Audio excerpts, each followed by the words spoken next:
Hello dear students, today I am going to explain you about the borehole problems and I will demonstrate you how to do the borehole problems.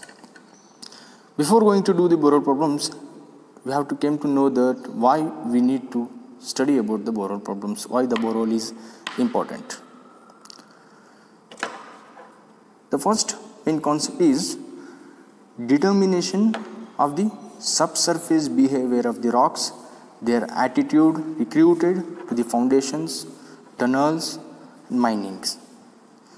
Assuming the ground is horizontal, in order to determine the subsurface behavior of the rocks, the subsurface in geology of an area, boreholes are sunk at convenient places in the areas such as cultivated forest, plain land, alluvial land, cultivated land, etc., where the surface is completely covered and outcrop is less or rarely exposed.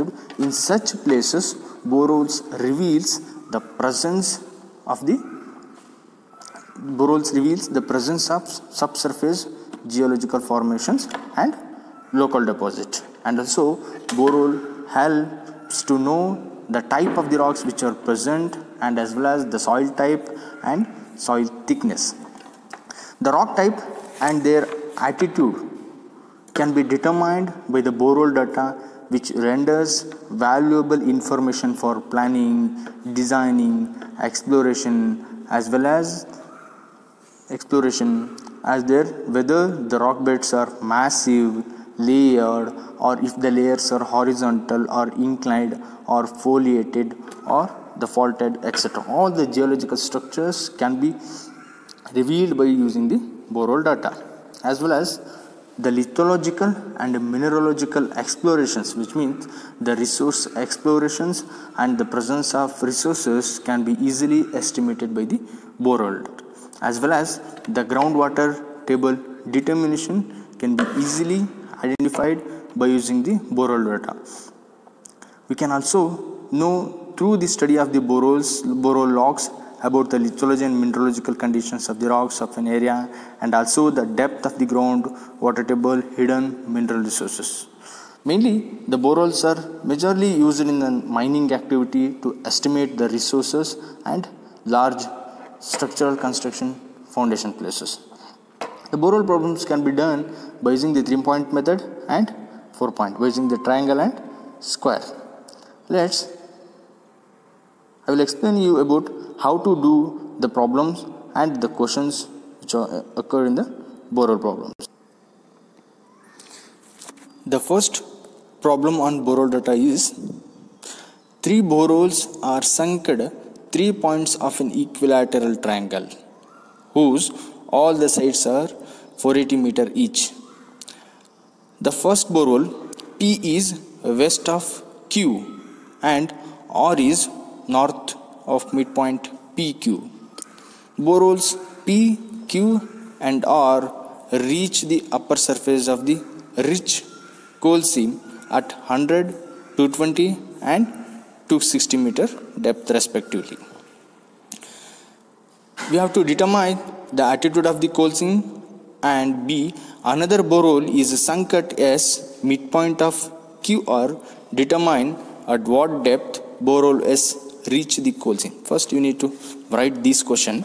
Here he said that all the sides are equal and P borehole is at a depth of the 100 meter, Q is at a depth of the 220 meter, R is depth of 260 meter. He asked you to find the attitude of the rock bed, which means the deep, strike and true deep amount. First we need to make an equilateral triangle whose sides are equal 480 meter respectively. I have taken a scale here. 1 centimeter is equal to 60 meter. He said that in a question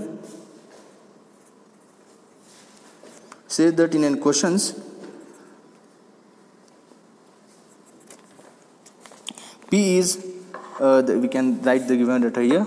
P is equal to 100 meter, Q is equal to 220 meter or is equal to 260 meter. These are the given data whose sides are equal 480 meter.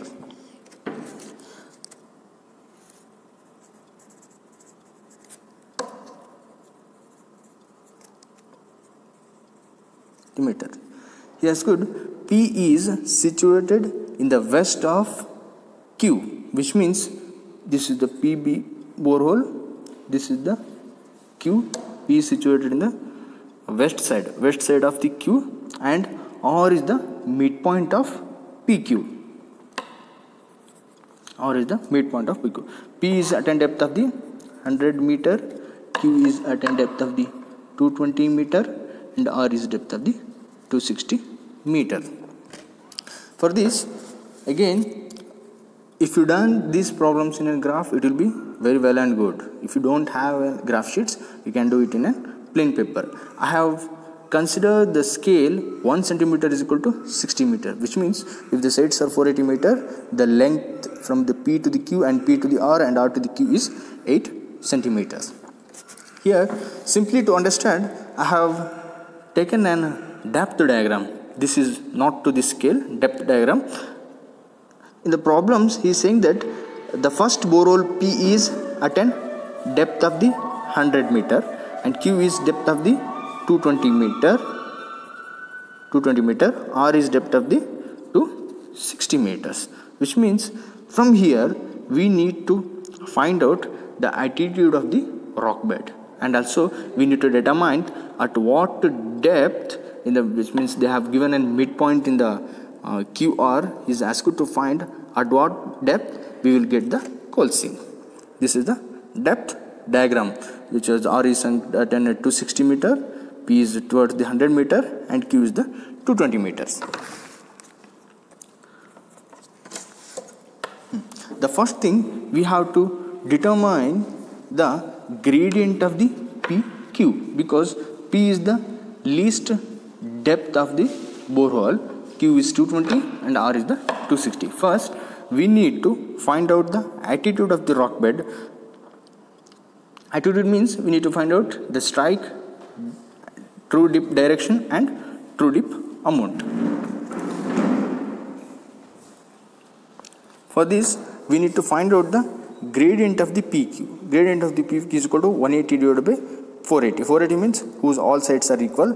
120 means Q minus R. Q is first, this is the gradient of PQ. Q is at 220 meter. We have to reduce from the least depth borehole 120 meters. So the answer is 220 minus 100 is equal to 120. 120 divided by 480 is equal to gradient of PQ is 1:4. Here we need to mark the 1:4 from P to the Q line.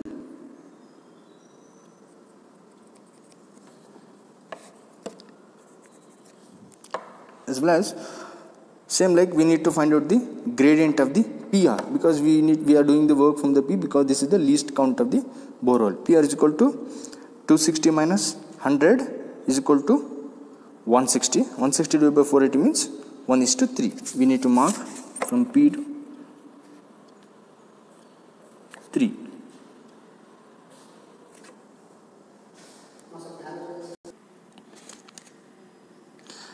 The gradient of the PQ is 1:4 here. The PR is 1:3 here.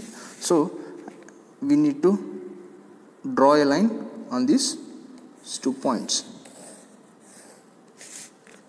This is the strike.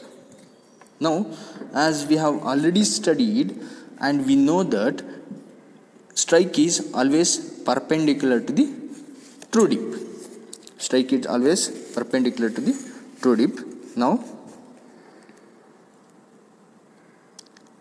orient a line towards the least count of the borehole, that is the P.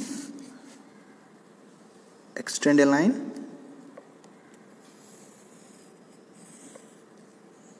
This is the true dip directions. In an and they have asked you to determine the altitude of the coal seam, which means true dip amount, true dip, direction, strike, which means true dip direction is you need to determine. This is the true dip direction. The true dip direction is north 46 degree east. You need to calculate the direction here.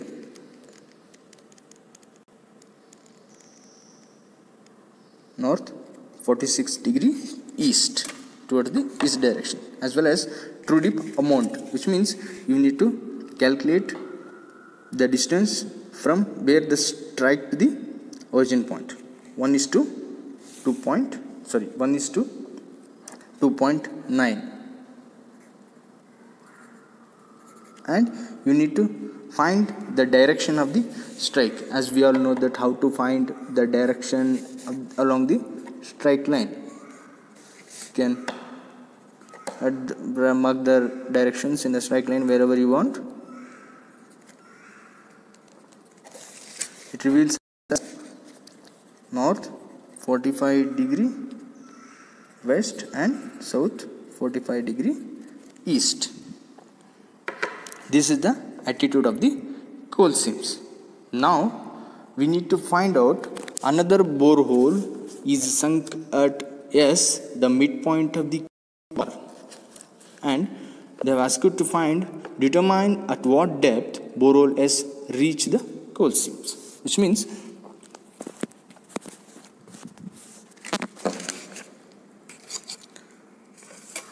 this is the 8 centimeter with respect to scale.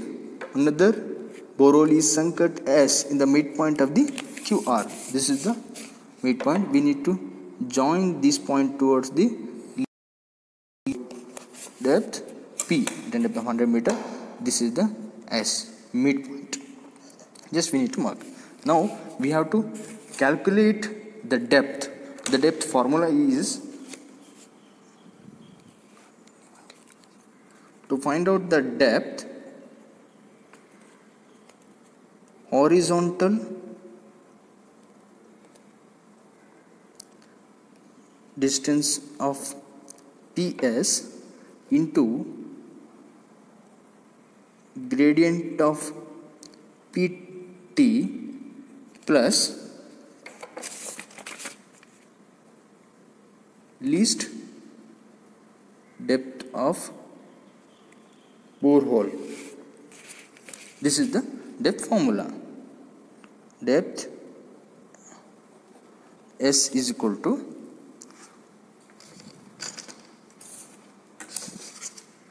we need to measure the distance of the PS 7 centimeter. We need to convert into the scale equal to horizontal distance is equal to 414.